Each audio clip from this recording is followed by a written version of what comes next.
ఓం సాయిరామ్. మనం దేవుడి దగ్గరికి వెళ్ళినప్పుడు, ప్రార్థన చేసినప్పుడు చాలాసార్లు ఏదో ఒకటి అడుగుతూ ఉంటాం కదా. అది సహజమే. కాని అసలైన భక్తికి, కోరికకు మధ్య చాలా దూరముందంటే శ్రీ సాయి సచ్చరిత్రలోని చివరి అధ్యాయం మనకు సరిగ్గా ఇదే నేర్పిస్తుంది. అదే అంతిమ సమర్పణ. పదండి, ఈ అద్భుతమైన ప్రయాణంలోకి కలిసి అడుగుపెడదాం. చూడండి, ఈ యొక్క వాక్యం మన ఆలోచన విధానాన్ని పూర్తిగా మార్చే శక్తి కలది. ప్రార్థన అంటే అడగటం కాదు, అర్పించటం.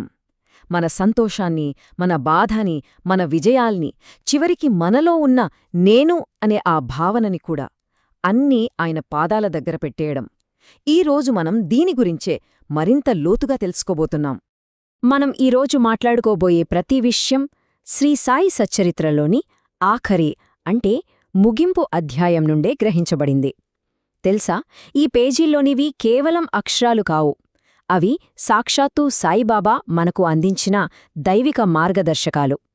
ప్రతి ఒక్కరి కోసం ఇందులో ఏదో ఒక సందేశం తప్పకుండా ఉంటుంది. సరే, ముందుగా ఈ గ్రంథం ఎందుకంత ప్రాముఖ్యమైనదో అర్థం చేసుకుందాం. ఇది కేవలం బాబాగారి కథలు చెప్పే పుస్తకం మాత్రమే కాదు, భక్తుల పాలిట ఇదొక కల్పవృక్షం లాంటిది. అదెందుకో ఇప్పుడు చూద్దాం. అవును, భక్తులందరూ నమ్మే విషయం ఇదే.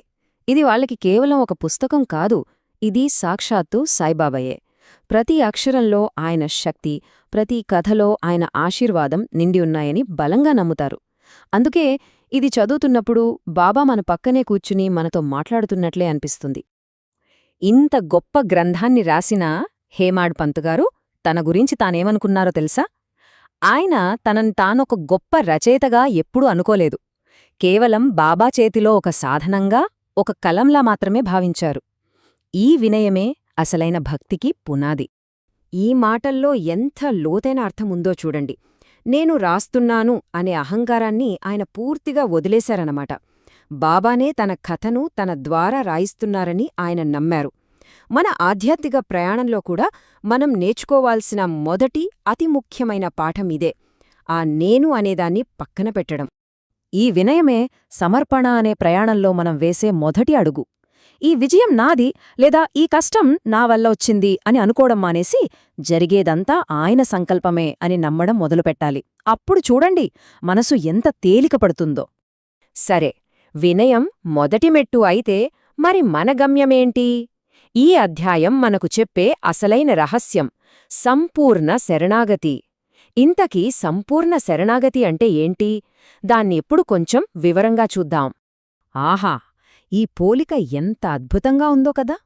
ఒక నది తన ప్రయాణాన్ని ముగించి సముద్రంలో ఎలాగైతే పూర్తిగా కలిసిపోతుందో, అలాగే మనం కూడా మన అహంకారాన్ని, మన ప్రత్యేకతను వదిలేసి ఆ దైవ చైతన్యంలో లీనమైపోవడమే సమర్పణ.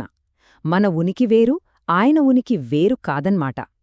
ఈ శరణాగతి ప్రయాణాన్ని మనం ఇలా ఒక 4 అడుగులుగా చూడొచ్చు. కాని ఇవి కేవలం దశలు కాదండి, మనల్ని మనం మార్చుకునే ఒక అందమైన ప్రక్రియ. మనం వేసే ప్రతి అడుగు మనల్ని ఆ దైవానికి మరింత దగ్గర చేస్తుంది. ఇక్కడొక ముఖ్యమైన విషయం మనం గుర్తుంచుకోవాలి.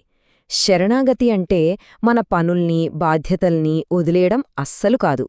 మన ఉద్యోగం, మన కుటుంబం, ప్రతి పనిని మన శక్తి మేరకు చేస్తూనే దాని ఫలితాన్ని మాత్రం పూర్తిగా బాబాకు వదిలేయాలి. నేను చేశాను అని గర్వపడకుండా బాబా నా చేత చేయించారు అని భావించాలి. మన ఈ ఆధ్యాత్మిక ప్రయాణంలో ఇదే అత్యంత కీలకమైన గమ్యం, అంతిమ అర్పణ. ఇది కేవలం ఒక మాట కాదు, ఇది ఒక అనుభూతి. మన ఉనికి మొత్తాన్ని ఆయన పాదాల చెంత ఉంచడం. ఒక్క క్షణం మనసులో ఆ భావనను తలుచుకుందాం. గ్రంథం చిట్ట చివరన కనిపించే ఈ శక్తివంతమైన వాక్యం రచయిత యొక్క మొత్తం కృషికి, ఆయన భక్తికి ఒక అందమైన ముగింపు పలుకుతోంది.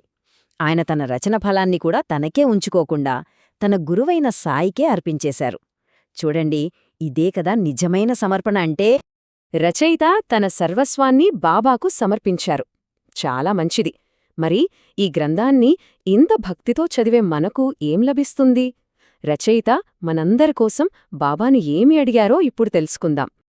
ఈ మాటలు వింటున్నప్పుడు ఒక విషయం గుర్తుంచుకోండి, ఇవి కేవలం వాక్యాలు కాదు, ఇవి మనందరి కోసం రచయిత మనస్ఫూర్తిగా చేసిన ప్రార్థన. ఈ గ్రంథాన్ని చదివే ప్రతి ఒక్కరి జీవితం శాంతితో, సంతోషంతో, శ్రేయస్సుతో నిండిపోవాలని ఆయన బలంగా ఆకాంక్షించారు. చూడండి, ఈ ఆశీస్సులు ఎంత అద్భుతంగా ఉన్నాయో. దుఃఖాలు దూరమవుతాయి, భక్తి ఇంకా బలపడుతుంది, హృదయం ప్రశాంతంగా ఉంటుంది. నిజంగా మన జీవితంలో ఇంతకంటే ఇంకేం కావాలి? ఇవన్నీ ఈ పారాయణం మనకు అందిస్తుందని ఒక గొప్ప వాగ్దానం. ఎంత గొప్ప జ్ఞానాన్ని తెలుసుకున్నాం, అంతా బాగుంది. కాని మన ఉరుకుల పరుగుల జీవితంలో దీన్ని ఎలా పాటించాలి? రోజు ఆఫీస్, పనులు, బాధ్యతలు, వీటి మధ్యలో ఈ సమర్పణ భావాన్ని ఎలా జీవించాలి? దాని గురించే ఇప్పుడు మాట్లాడుకుందాం. అవును, ఇది చాలా ముఖ్యమైన ప్రశ్న. వేల సంవత్సరాల నాటి ఈ జ్ఞానాన్ని మన ఆధునిక, వేగవంతమైన జీవితాలకు ఎలా అన్వయించుకోవాలి? ఇదిగో చూడండి, మన రోజువారీ జీవితంలో సమర్పణ భావాన్ని నింపుకోవటానికి 3 చాలా సులభమైన మార్గాలు. ఉదయం లేవగానే ఆ రోజు పనులన్నీ బాబాకి అప్పగించడం. పనిలో కష్టమొచ్చినప్పుడు ఈ భారం నీదే బాబా అనడం. రాత్రి పడుకునే ముందు మంచి చెడు ఏదైనా జరిగినందుకు కృతజ్ఞత చెప్పడం. ఇవి చిన్న పనులే అనిపించొచ్చు, కాని వీటి ప్రభావం చాలా పెద్దది. మనసులోని భారాన్ని తగ్గించి మనకు అద్భుతమైన ప్రశాంతతను ఇస్తాయి. వెళ్లే ముందు ఈ ఒక్క ప్రశ్న గురించి ఆలోచిద్దామా? ఈరోజు మన జీవితంలోని ఒక్క ఆందోళనను కాని, లేదా మనం సాధించిన ఒక విజయాన్ని కాని బాబా పాదాల దగ్గర మనస్ఫూర్తిగా సమర్పించగలమా? ఆ భారాన్ని ఆయనకు వదిలేయగలమా? ఒక్కసారి ప్రయత్నించి చూడండి. మీ అందరిపై సాయిబాబా ఆశీస్సులు ఎల్లప్పుడూ ఉండాలని మనస్ఫూర్తిగా కోరుకుంటున్నాను. ఓం సాయిరాం.